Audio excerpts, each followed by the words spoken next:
Oke, kita kembali ke hal yang makro. Publik pengen tahu dan pendapat dari bapak-bapak gini, seberapa penting debat itu buat tahapan pemilu dan menentukan publik untuk memilih sebenarnya calon-calonnya itu. Kalau kita bicara mengenai sekarang apa yang ekspektasi dan apa yang realita, Mas? Nggak usah presiden lah. Kadang-kadang kita kan mau milih ketua kelas aja kan lihat, wah kalau ini kayaknya malu gue nih kalau kayak gini ketua kelas gue gitu loh. Kan memang publik harus ditaruh di atas panggung. Ini loh calon-calon jagoannya mana yang menggetarkan hatimu. Jangan salah loh, tugas presiden tuh bukan orang super pinter, super hebat yang bisa segalanya. Presiden tuh orang yang bisa meyakinkan mayoritas dari rakyatnya kita harus begini, percaya gitu. Nah, orang itu harus dikasih kesempatan dong, ada di satu panggung bicara pada rakyatnya. Debat itu kan bagian dari komunikasi pada rakyat gitu loh. Kalau ini diatur jadi kayak di skrip, ya kita kayak nonton film aja dong kalau gitu. Bukan memilih calon pemimpin kita. Jadi akan seperti itu Bang Henry. Anda lihat masa separah itu sih, masa akan menjadi hal-hal yang sangat diatur, tidak ada improvisasi, tidak akan ada Kalpataru, kemudian TPID seperti 2014 yang lalu, kejutan-kejutan seperti itu misalnya. Memang sulit, tapi memang yang sekarang aturannya nggak boleh pakai singkatan katanya. Itu ya bagus lah. Tapi kalau memang semuanya diatur, ini kan jadi kualitasnya lebih rendah, ini mohon maaf ya, daripada ujian semester mahasiswa saya di kampus atau ulangan-ulangan harian anak-anak SD. Ulangan harian itu kan langsung soalnya, langsung kerjakan gitu kan. Nah ini kan 2 bulan sebelumnya, jadi ini memang agak nggak enak gitu. Dan yang paling penting Bud, sebetulnya selain tadi Mas BHM udah mengatakan kita mau lihat juga isinya dan lain-lain, kita kan mesti lihat pemimpin yang membuat kita nyaman itu seperti apa. Di situ kan Pak Jokowi diberikan kesempatan untuk menjelaskan kenapa ada beberapa janjinya yang belum terrealisasi. Kan dia menjelaskan, kita lihat nyaman gitu. Pak Prabowo juga menjelaskan kenapa sih dia maju lagi gitu kan. Kan kita lihat juga nih, pemimpin ini bisa membuat kita nyaman atau tidak gitu. Sebetulnya kan apa hubungannya sama pertanyaan yang dibagikan dulu sama membuat nyaman publik, Bang Henry? Kalau pertanyaan itu ditanyakan, jawabannya itu kan pasti otentik, Bud. Oke. Jawabannya itu yang ada di kepala dia gitu, bukan di kepala tim sesnya. Misalnya pertanyaan ada terorisme. Bagaimana menurut Bapak-bapak tentang kontroversi Donald Trump yang menarik pasukan Amerika dari Suriah? Nah itu kan kita bisa lihat tuh.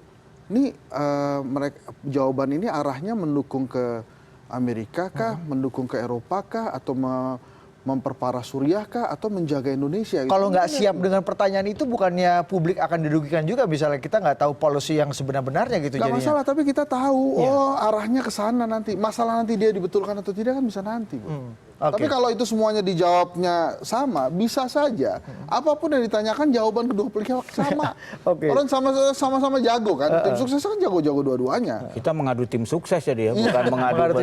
Termasuk visi misi yang katanya batal bacakan. Ada juga katanya belakangan ini tim panelis juga jadi kontroversi juga. Ada yang dicabut, ada yang direvisi, masuk lagi nama-nama. Ini what happened sih Mas Ars, ini ada hubungan masalah administrasi penyelenggaraan debat saja atau ada hal yang lebih besar yang Anda lihat? Mereka harusnya melihat bahwa debat ini bagian dari peristiwa besar ini gitu. Debat ya namanya mau zaman dulu saya bahas segala macam seperti istilahnya BM tadi, panggung. Memang kita nyediain panggung untuk mereka, siapa yang akan berlomba, siapa yang akan menang. Itu yang kita tonton. Kalau nggak gitu ya udah dipilih aja. Nah dengan ini KPU memutuskan Henry jadi presiden, wakilnya. Nah misalnya udah. Suruh gambreng aja. Bukan karena debat segala macam, seperti juga show tadi, seperti bagian-bagian lainnya. Itu memang ini hiasannya itu. Jadi kalau kata KPU jangan sampai show-nya lebih besar dibanding substansinya, justru KPU nggak ngerti tentang televisi itu. Dan KPU itu dia mengerti bahwa bagian dari kenapa kita milih seorang presiden itu harus punya kemampuan showmanship. Dia meyakinkan berapa 250 juta rakyat itu emangnya dari ngumpet dia terus nyuruh tim suksesnya meyakinkan kan enggak. Dia harus berdiri depan publik, dia menyampaikan otentik dari hatinya sehingga rakyat tergerak. Betul. Menurut Mas BHM apa yang terjadi dengan yang kisruhan sekarang, menurut apa saya bolak-balik kudeta oleh tim sukses. Yang terjadi adalah KPU dikudeta oleh tim sukses. Apa maksudnya tuh, Mas BHM? Jadi artinya KPU ini saking takutnya sama tim sukses, dikit-dikit dilaporin polisi, akhirnya dia nyerah aja deh. Jadi Ya, tim suksesnya atur-atur Anda lihat sendiri. itu juga Bang Henry. Enggak, ini menarik sebetulnya. Ini dikudeta oleh tim sukses karena akhirnya panggungnya jadi panggung tim Tim sukses. sukses, ya. Akhirnya panggungnya jadi tim sukses gitu. Nanti kan bisa juga apa namanya? Iya. eh, Kalau kayak visi misi misalnya visi misi yang akhirnya dibatalkan dikembalikan Iya, ke pada tim publik sukses. misalnya itu kan Nah, satu itu minta dia. tim sukses, satu minta Padahal capres itu ya. sendiri. Nah, nanti Substance siapapun itu. presidennya akan ngelesnya gampang. Dulu kan yang bikin visi misi kan bukan saya, Oke. ngomong tim sukses. Iya. Ini kan Minta mereka iya, dong minta tanggung jawab tim mereka. sukses gitu. Bapak-bapak, tapi selain masalah debat yang juga menjadi perdebatan, debat perdana aja udah didebatin oleh publik. Ini juga menjadi apa bunga-bunga demokrasi kita di tahun baru. Kembang apinya adalah ada hoax-hoax yang bertebaran ini. Salah satunya mungkin cuitan Wakil Sekjen Partai Demokrat Andi Arief soal 7 kontainer berisi surat suara yang sudah tercoblos berbuah polemik. KPU yang mengecek ke Bea Cukai mendapati kabar itu ternyata hoax alias kabar bohong. Polisi akan mendalami ada tidaknya unsur pidana dalam cuitan di akun Twitter Andi Arief. Wakil Sekjen Partai Demokrat Andi Arief meminta pihak-pihak yang berwenang untuk mengecek kabar adanya 7 kontainer berisi surat suara yang sudah tercoblos di Pelabuhan Tanjung Priok, Jakarta. Andi menyampaikan hal itu di akun Twitter resminya @andiarif pada Rabu malam. Menanggapi pernyataan Andi, Komisi Pemilihan Umum dan Badan Pengawas Pemilu melakukan pengecekan ke Pelabuhan Tanjung Priok. KPU dan Bawaslu tidak menemukan fakta dan menyatakan informasi tersebut hoax. KPU kemudian melapor ke kepolisian dan meminta penegak hukum menelusuri semua akun media sosial yang menyebarkan informasi tersebut. KPU sudah menyampaikan apa yang menjadi kepentingannya, keperluannya, agar pelaku penyebar hoax itu bisa dengan harapan pemilu kita, penetapan hasil pemilu bisa berjalan, berlangsung, luber dan jurdil, tidak ada gangguan-gangguan yang seharusnya itu tidak bisa mengganggu ketenangan masyarakat. Direktoral Jenderal Bea Cukai juga memastikan kabar surat suara yang sudah tercoblos di Pelabuhan Tanjung Priok, Jakarta Utara tidak benar adanya. Tim Bea Cukai telah melakukan pengecekan data importasi yang masuk ke Pelabuhan Tanjung Priok. Sementara itu, Kepala Badan Reserse Kriminal Mabes Polri Komisaris Jenderal Polisi Arief Sulistianto berjanji segera menindaklanjuti laporan KPU dan mencari pelaku utama penyebaran hoax. Tidak ada 7 kontainer itu sebagaimana diisukan dalam kabar bohong ini. Ya, oleh karena itu kita tunggu proses yang sedang berjalan dan kami akan serius melakukan penyidikan ini dalam proses penegakan hukum. Jumat 4 Januari Polri menangkap 2 orang berinisial HY dan LS masing-masing ditangkap di Bogor, Jawa Barat dan Balikpapan, Kalimantan Timur. Menurut Kepala Biro Penerangan Masyarakat Divisi Humas Mabes Polri Brigjen Dedi Prasetyo, keduanya ditangkap karena diduga berperan aktif dalam menerima dan menyebarkan kembali kabar surat suara tercoblos. Hingga Jumat sore polisi masih melakukan pemeriksaan dan keduanya belum ditetapkan sebagai tersangka. Ini penyidik, dalam hal ini unit cyber, sedang mendalami yang melakukan, yang membuat dan yang memviralkan video voice tersebut maupun yang memviralkan narasi-narasi ke media sosial. Kan ada beberapa ada barang bukti yang sudah diserahkan ya. Ada print out media sosial via grup. Di atas namanya sebutkan aja atas nama Politik Sabana Minang. Via grup itu. Politik apa? Politik Sabana Minang. Sabana Minang namanya via grupnya.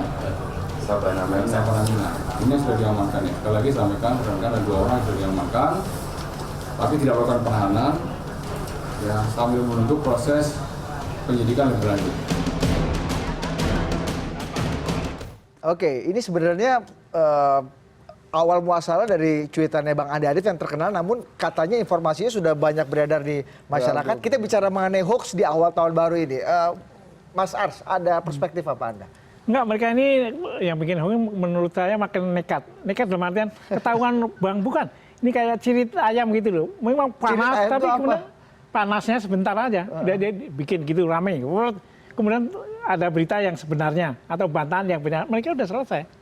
Oh, itu ada 7 kontainer misalnya. Kemudian dibantah, udah selesai. Tapi mereka senang karena mereka apa? Ini salah satu yang nanti siapa tahu bisa nyebar. Siapa tahu kayak misalnya kita ambil contohnya kasusnya Ratna Sarumpait gitu, wih siapa tahu ini bisa menyala lebih dulu sebelum ada yang bantah misalnya. Mas BHM ini keseleo aja atau ketidaksengajaan aja buat kontroversi aja atau ya ada yang Enggak lah, kurang bisa, kalau ada lihat apa. informasinya Ya. dibikin agak serius gitu, ini pasti sengaja dan menurut saya rada profesional gitu. Siapa tahu nyangkut tadi gitu. Ya, iya. Dan murah kan bikinnya. Kita nggak menutup Nggak mata lah. apa-apain. Sekarang kan memang semua pihak lah saya bilang menyewa buzzernya itu banyak anak-anak muda. Pokoknya dia disuruh bikin 10 berita negatif tiap hari. Anak muda nggak terlalu ngerti apa-apa ya dia bikin aja. Dan kreatif, mereka cukup kreatif. Mereka kreatif dia bikin Ngawur aja, aja dia nanti. dibayar untuk itu kok. Iya. Jadi ya jangan kaget kalau hoax yang disebut hoax itu beredar ya mereka sendiri yang bikin Iya. kok gitu loh. Cuma beda-beda kubunya aja. Kalau menduduk- yang korban itu iya. masyarakat. Justru kalau yang korban masyarakat. Iya, karena dua-duanya kan bikin hoax yang lain gitu. Bang Henry, kalau mendudukan masalah kontainer nih, ada 2 nih yang paling terkenal minggu ini mengenai selang cuci darah. 40 kali katanya udah dibantah, bikin videonya lagi segala macam, bantahannya. Ada juga mengenai 7 kontainer ini. Bagaimana kita mendudukan persoalannya? Ada yang bilang bahwa ini kan langkah preventif. Ya, Ini kita mengingatkan loh kepada pemerintah, kepada otoritas untuk mengecek kalau enggak ini bahaya ada kabar begini. Atau memang justru malah mengingatkan itu sembari ya menyebarkan hoax juga gitu. Gimana? Gini, yang pertama selalu ada panggung di setiap hoax yang muncul. Baik itu yang melaporkan ke Barreskrim, itu kan pasti kalau dibaca tuh kan kami akan melaporkan isu ini ke Barreskrim. Itu atasnya kepada ETH teman-teman media gitu kan. Itu kan panggung tuh ya. Nah, tapi ada beberapa, misalnya yang kasus selang 40 kali itu. Itu saya rasa juga momentum bagi pemerintah untuk audit RSCM juga gitu. Mau saya kan nggak salah juga kalau kemudian kita ngecek RSCM itu pelayanannya gimana gitu. Nggak apa-apa juga kan, walaupun sudah dibantah tapi baik juga untuk dilakukan pengecekan langsung karena bukan rahasia umum lagi lah gimana RSCM itu kan. Terus kemudian kalau yang case-nya rahasia umum ya? Iya, lu Berarti rahasia khusus. ke RSCM aja gitu kan, kita bisa lihat itu gimana pelayanannya. Nah, mudah-mudahan sekarang lebih baik lagi tuh RSCM. Nah, terus kemudian yang masalah 7 kontainer ini kan Bang Andi mengatakan bahwa dia berlindung dari kata-kata mohon dicek. Saya bacakan ya Twitternya ya biar Ya, kita ya, nggak ada ya, fitnah ya. di antara kita Ya, nih. Sayangnya kita nggak punya capturannya. Mohon dicek kabarnya ada 7 kontainer surat suara yang sudah dicoblos di Tanjung Priuk supaya tidak fitnah. Harap dicek kebenarannya karena ini kabar sudah beredar. Nah gitu. Jadi mohon dicek kabarnya ada 7 kontainer surat suara yang sudah dicoblos di Tanjung Priuk supaya tidak fitnah. Harap dicek lagi kebenaran, ada 2 kali harap dicek kebenarannya. Karena Tapi sudah disertakan beredar. gambarnya ada 7 kontainer, ada coblos-coblosan gitu. Ini gimana? ini kan Dari komunikasi kalau- politik dari Kalau pesan komunikasinya menurut saya yaitu pesan komunikasi Oh, tuh ajakan ada tuh, kan, ada tuh. call Ada to nih, ada. actions gitu. Nah jadi ya ini kan Bang nih, Bang belakang Andi kita, bilang, belakang kita. makanya Bang Andi bilang ya udah coba tolong dicek dong kan gue cuma ngasih tahu doang, ini tolong dicek gitu. Kalau saya melihatnya dari sisi ini Mas Andi memang pengen ngecek aja gitu karena katanya dia, gue juga nggak terima sih sebelum dia nge-tweet nih. Nah, tapi begitu dia terus, oh masa sih, kaget juga, masa sih ada 7 Iya, iya. kontainer isinya 10 juta tapi ini atau kan jadi kontainer, gila. ini kan teramplifikasi di media Oh, sosial Mas saya, Ars to nih. be fair sih kalau menurut saya sih either sengaja kan ada maksud khusus atau dia goblok kalau menurut saya.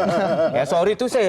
Karena ya kita aja BHM orang yang sudah mengikuti pemilu begitu tahu lah apa gunanya juga ada surat udah dicoblos itu. Kalau nggak ada daftar terpilihnya di mana caranya itu kan orang yang nggak mau mikir kalau percaya Iya, gitu loh. kalau ada anggapan bahwa ini mengecek supaya pemerintah aware, BPJS misalnya untuk itu aware, RSCM juga diaudit, ya KPU ngecek lah gitu-gitu. Preventif ini cintanya publik kepada Ya. penyelenggara supaya pemilu kita jujur dan adil. Anda percaya analogi itu nggak? Dijawabnya lebih asik usai jeda. Kami akan segera kembali.